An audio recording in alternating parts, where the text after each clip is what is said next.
চলুন আজ দেখাই আপনাদের বিরিয়ানির মশলা আমি যেভাবে বানাই। এখানে ধনে নিয়েছি, দুটো দারচিনির টুকরো, একটা শুকনো লঙ্কা, বেশ কয়েকটা লবঙ্গ, ছোটো এলাচ, বড় এলাচ, গোলমরিচ, এটা স্টোন ফ্লাওয়ার, জায়ফল, জয়িত্রী, মৌরি,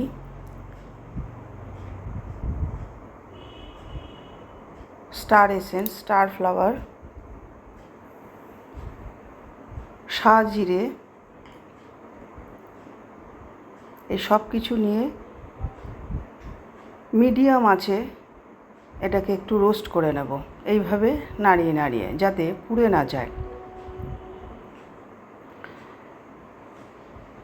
দেখুন আঁচটা কিন্তু একেবারেই বেশিতে দিলে চলবে না।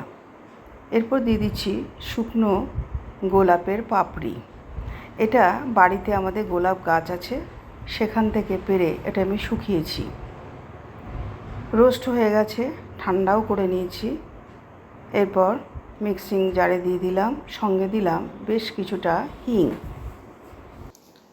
এরপর ভালো করে মিক্সিং জারে এটা বেটে নিয়ে তারপর দিয়ে দিলাম হাফ চামচ নুন। তৈরি হয়ে গেল বিরিয়ানি মশলা।